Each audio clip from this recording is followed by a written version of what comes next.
Okay, I want you to picture a crime scene, a really brutal one. Right.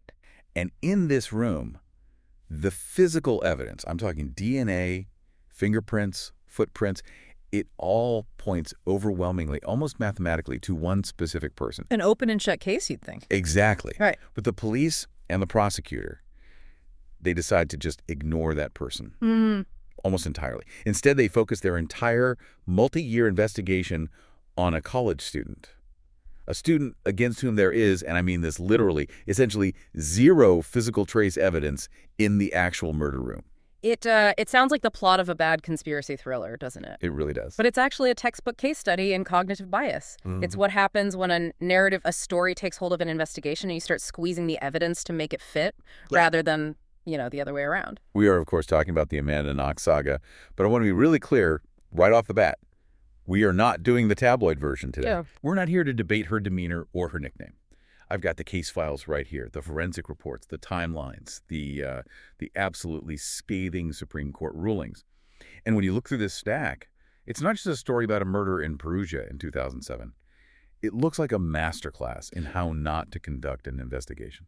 It really is. I mean, it's a perfect storm. You have this cross-cultural illiteracy, Americans just not understanding Italians, and frankly, vice versa. Right. You have the CSI effect totally misleading the public about what DNA can and cannot do.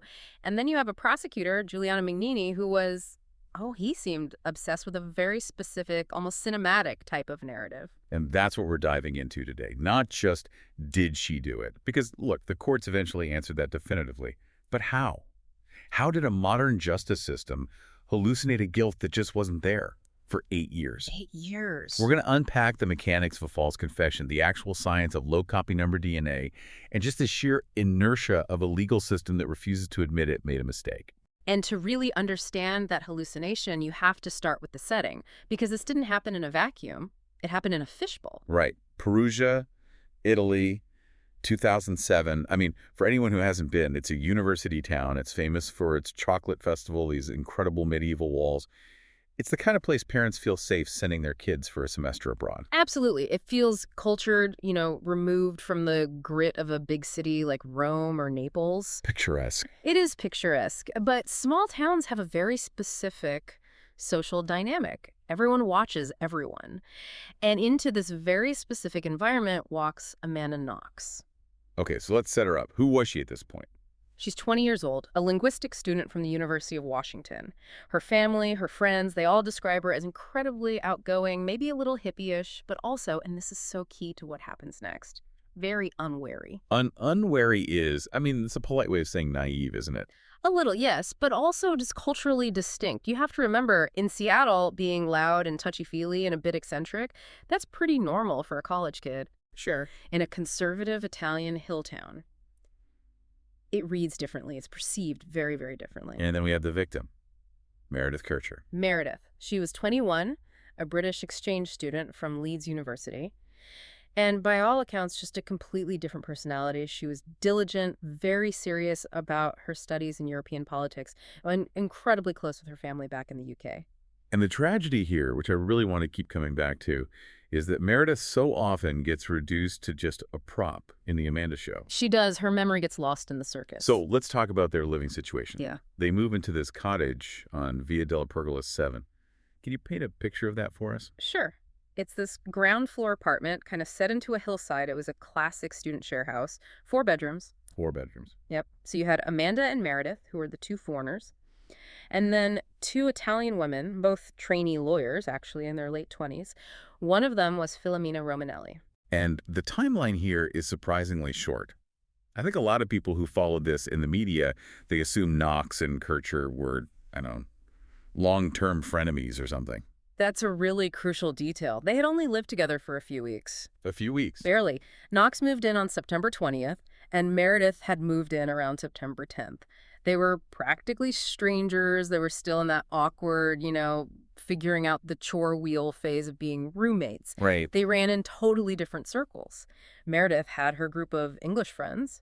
Amanda, on the other hand, was more interested in hanging out with Italians, supposedly to improve her language skills. And she was working, right? She was. Yeah. At a bar called Le Chic. owned by Patrick Lumumba. And everyone should just put a pin in that name because he becomes absolutely central to the disaster that unfolds later. A huge tragic part of it. Right. And then, of course, we have the romantic entanglements. This is where the media really spun a web, but the actual facts are much simpler. They are.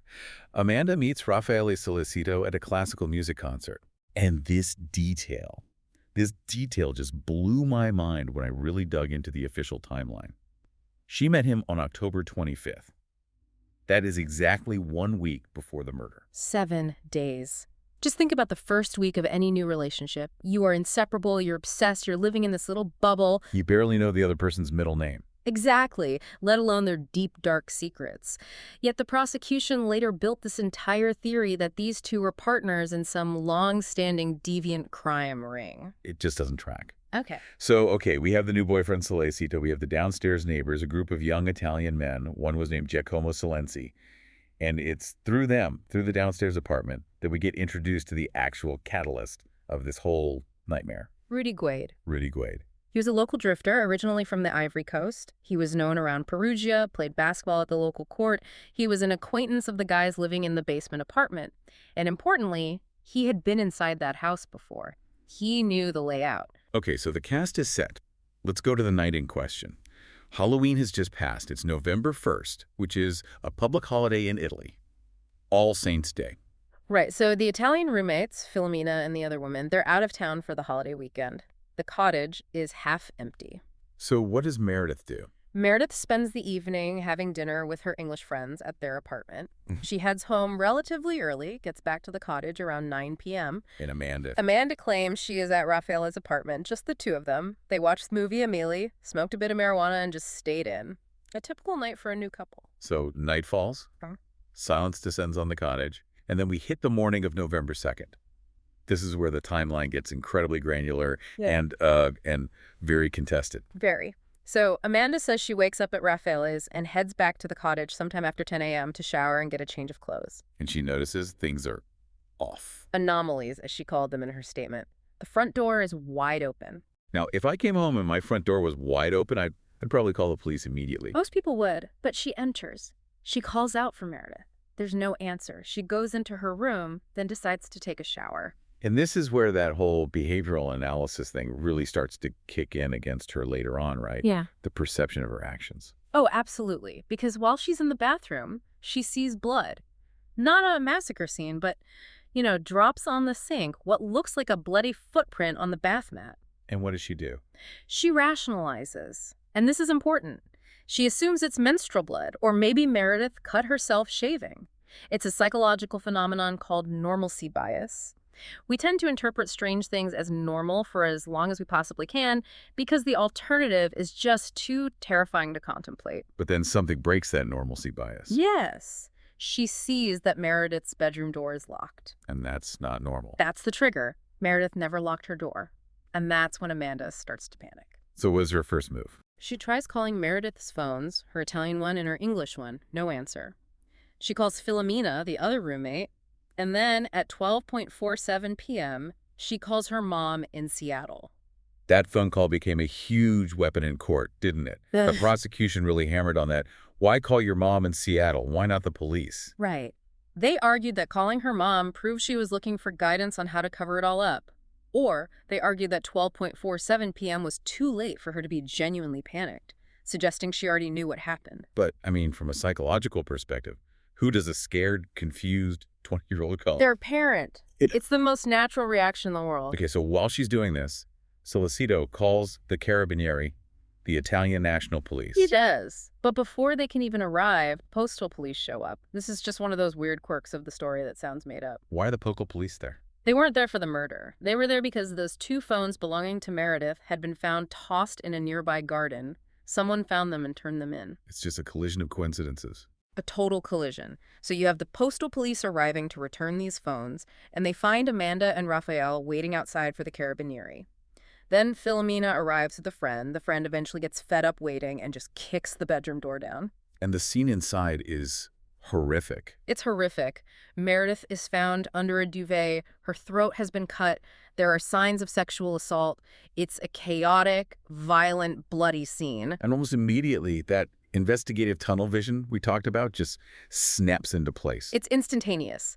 The first detectives on the scene, Monica Napoleone and Marco Chiacchiera, they arrive. They look at the broken window in Filomena's room, the apparent point of entry for a burglar, and they decide almost instantly, this is fake. Fake, based on what? It's minutes after the body has been found. They just felt the glass debris on the floor didn't look right. They thought it was staged to look like a break-in. Okay, so if it's staged, it has to be an inside job. Exactly. Who has keys? The roommates, the two Italian roommates, were confirmed to be out of town. That leaves Amanda. So within hours, before a single DNA swap has even been tested, they are looking at her. And this is where we have to talk about the behavior. The kissing, the cartwheels, the face-making. The so-called anomalous behavior. It's something psychologists call the transparency illusion. We all believe we can look at someone and just know what they are feeling. If they're grieving, they should be crying. If they're innocent, they should be helpful and somber. And Amanda was weird. She was weird. She was seen kissing Raphael outside the house while the police were working inside. There were reports of her doing stretches or a cartwheel. She was making silly faces. She was not behaving like a typical grieving friend. And to the Italian police, this didn't read as shock or trauma. It read as sociopathic. Precisely. They saw a lack of appropriate effect. But trauma responses are incredibly varied. Some people shut down and go silent. Some people get hyperactive. Some people seek physical comfort like, say, kissing their new boyfriend. But because she didn't follow the grieving widow script, she became their prime suspect. This all leads us to the interrogation. And honestly, this is the part of the story that terrifies me the most. Me too. Because I think we all like to believe that if we're innocent, we would never, ever confess. You know, I just asked for a lawyer and I'd sit there silently. That is a very comforting myth, but it completely ignores the reality of coercive persuasion and psychological pressure.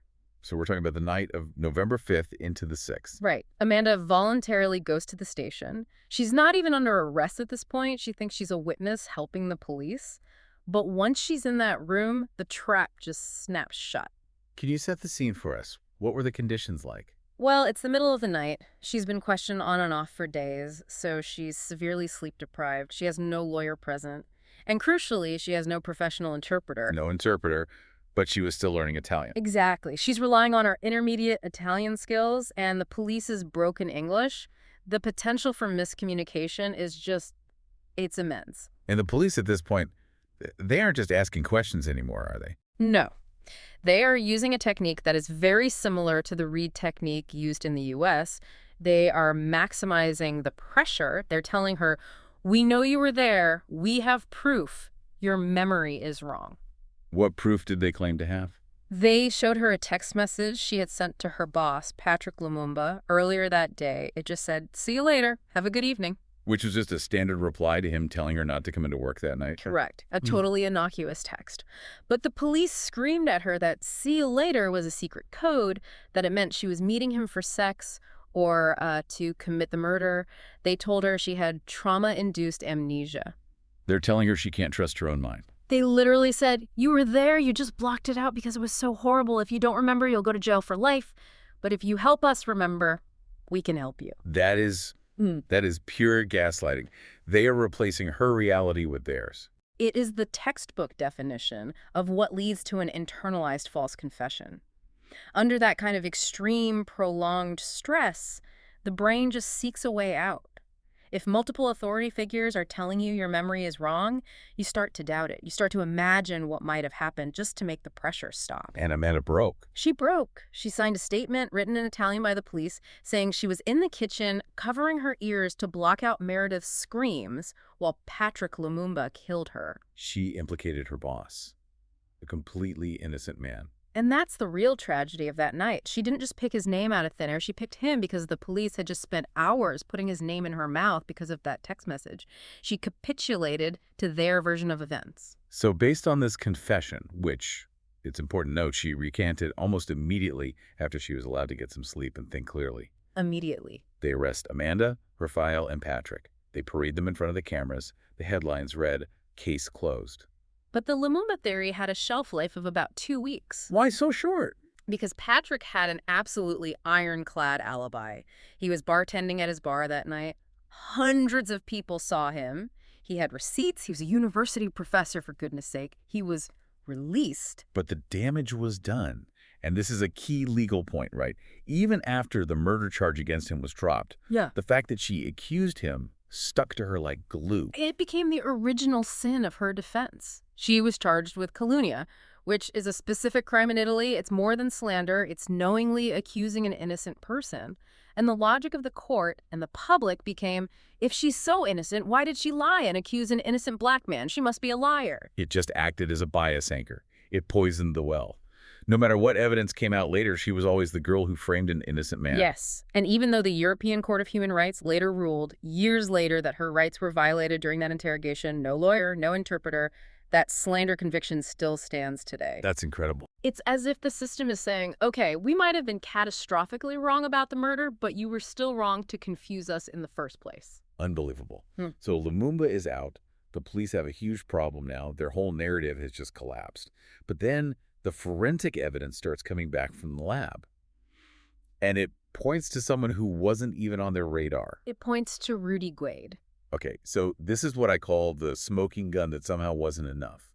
The evidence against Guede. It's baffling. I mean, Guede had fled to Germany, but he was found and extradited.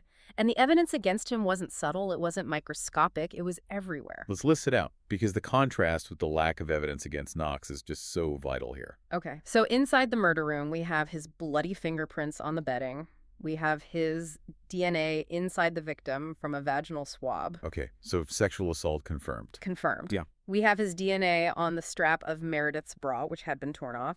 We have his bloody palm print on a pillow right under Meredith's body. So he was there. He touched her. He touched the scene. Oh, we're not done. There's his DNA mixed with Meredith's on her sweatshirt and on her purse. And infamously, he had used the toilet in the main bathroom and not flushed, and his biological material was found there. He literally left his biological signature all over the entire house. Yes, it is the definition of an open and shut case against a lone attacker. He broke in, he assaulted her, he killed her, he fled. But the prosecution didn't pivot. They didn't say, oops, our mistake, we got the wrong people, sorry, Amanda and Raphael.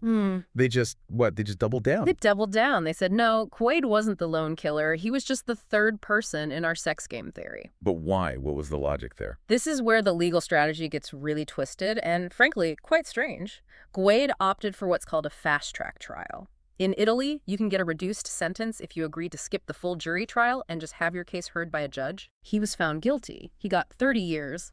Later reduced to 16 on appeal. But in his sentencing memo, the judge wrote a motivation. It's like a detailed ruling. And in it, he stated that Guede did not act alone. Based on what? The mountain of physical evidence that only pointed to Guede? Based on speculation. The judge looked at the lack of significant defensive wounds on Meredith's hands and the nature of the knife wounds, and he speculated that she must have been held down by at least 2 other people. So because this one judge decided there must have been accomplices, the police were then legally bound to find them. Essentially, yes. The facts established in Rudy Guede's trial became a legal trap for Knox and Solicito. The system had now created 2 empty slots labeled accomplice, and Amanda and Raffaele were already in jail, perfectly sized to fell them. So we moved to the first trial in 2009. The prosecution, led by Giuliano Mignini, has to somehow weave a story that connects this all-American college student, her brand-new Italian boyfriend, and a local drifter into a coherent murder team. And Mignini's theory was, well, it was colorful. He proposed this elaborate sex game gone wrong. He argued that Amanda was this satanic she-devil who was obsessed with extreme sex, and that she orchestrated this attack to humiliate Meredith, who she was supposedly jealous of. And the media just ate it up with a spoon. Foxy Knoxy. They leaked her private diaries. The focus was entirely on her sex life, not on the evidence. It was pure character assassination. It was the Madonna horror complex in full effect. They couldn't reconcile this innocent-looking girl's face with this horrific crime, so they had to turn her into a monster in her private life. And it worked. It completely distracted everyone from the glaring fact that there was no physical evidence linking her to that room. But wait, the prosecution claimed there was evidence? Yeah. We absolutely have to talk about the 2 infamous items, the bra clasp and the knife. Let's start with the knife. The double DNA knife. This is a large kitchen knife found in Raphael Solicito's kitchen drawer. It's important to stress that, not at the crime scene. The police just picked it because it looked big and scary. That seems to be the logic, and they tested it.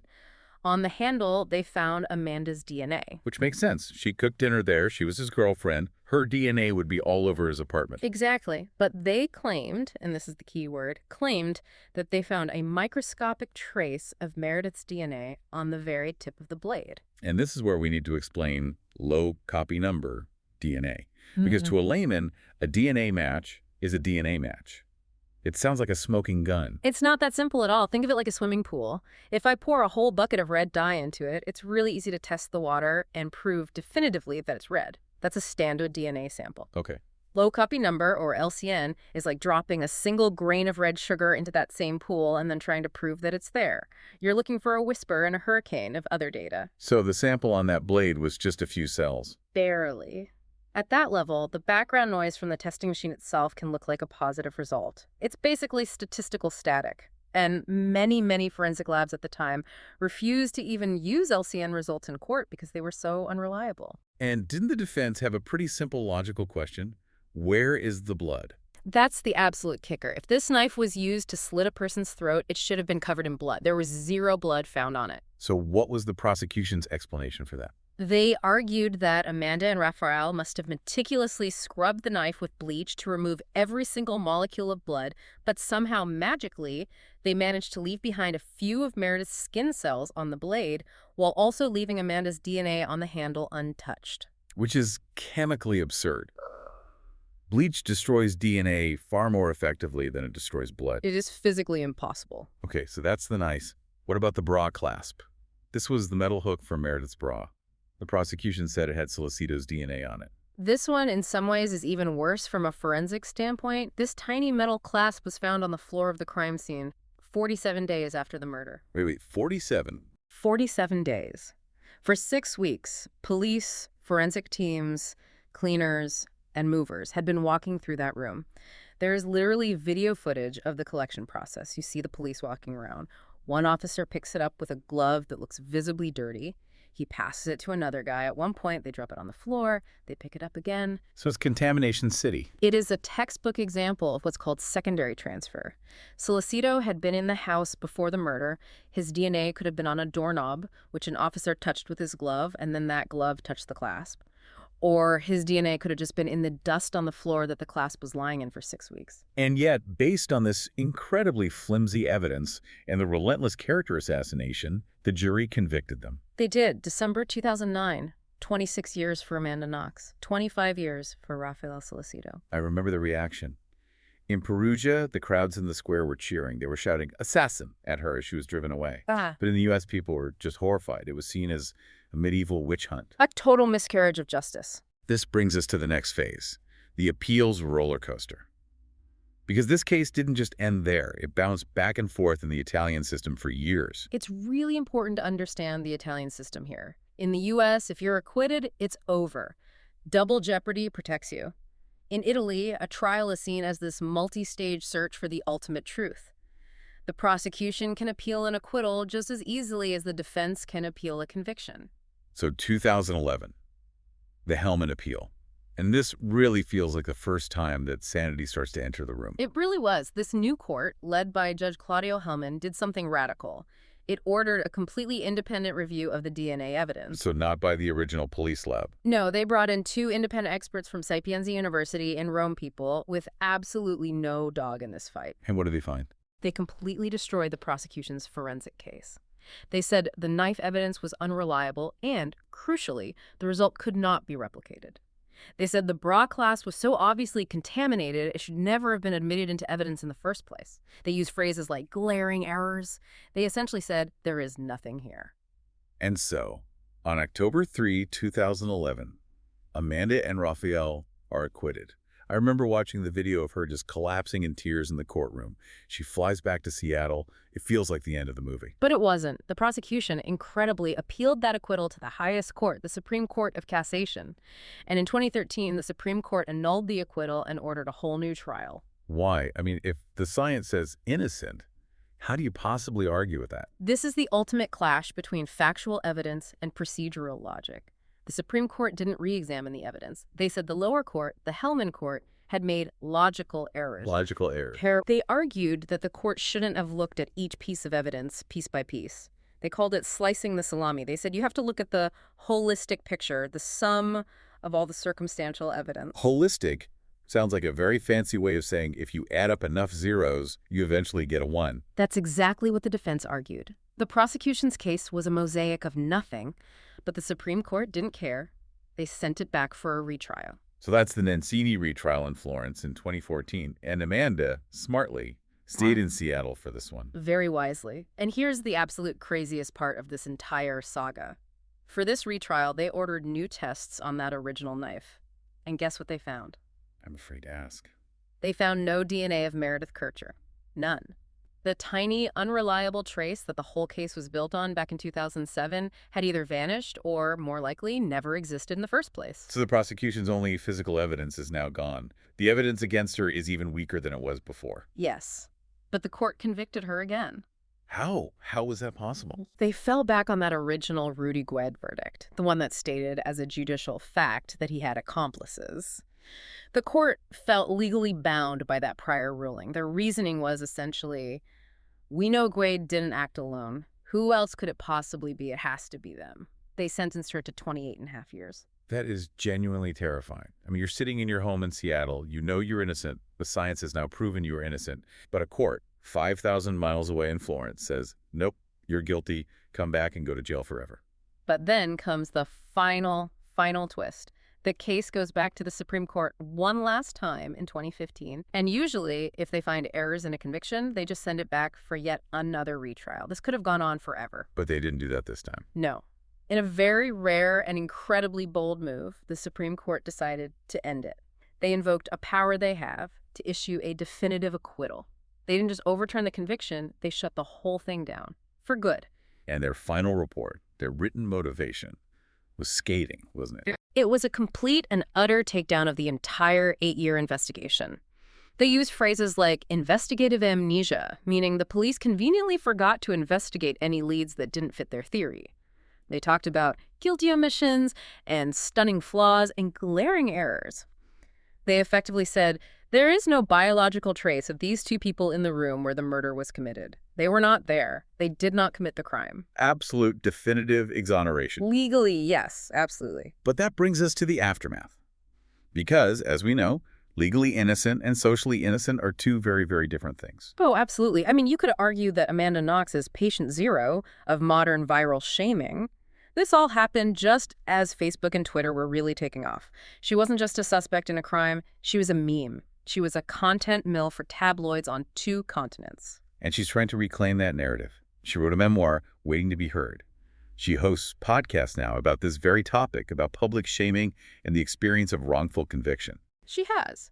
But all you have to do is look at the comment section on any article about her, even today in 2026. You will see hundreds of people saying, oh, she got away with it, or she's a sociopath. The social verdict is permanent for a lot of people. The legal verdict is just a correction that runs on page 10, years too late. And what about the other lives that were caught up in this? Raffaele Solicito. He was also fully acquitted, of course. He wrote a book, Honor Bound. But he has really struggled. Amanda had this huge support system back in the U.S., a country that mostly believed her. Raffaele was an Italian boy who defied his own country's justice system. He became a bit of a pariah in some circles. He's kind of stuck forever being Amanda Knox's ex-boyfriend. And Rudy Guede, the man whose DNA was all over the crime scene, the man who actually did it. He was released from prison on parole in 2020. He ended up serving about 13 years of his original sentence. He's out, he does community service, and he is largely anonymous. He can walk down the street and no one knows who he is. Which speaks to that concept you mentioned earlier, wrongful liberty. It's the flip side of wrongful conviction, isn't it? We focus so much on Amanda's 4 years in prison.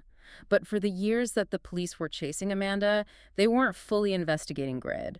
And even after he was caught, he was treated almost as a secondary character in his own crime. Because he didn't fit the sexy sex game gone wrong narrative as well as the Foxy Knoxy character did. Exactly. The story wasn't as good with him as the lead. And finally, and most importantly, the Kercher family. It is the tragedy within the tragedy. They lost a daughter and a sister in the most brutal way imaginable, and then they lost the ability to mourn her privately because her death became this international media circus.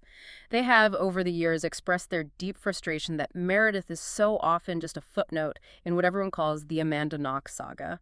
So as we wrap up this very deep dive, what's the big takeaway? Why does this case still matter so many years later? For me, it is the ultimate warning about confirmation bias.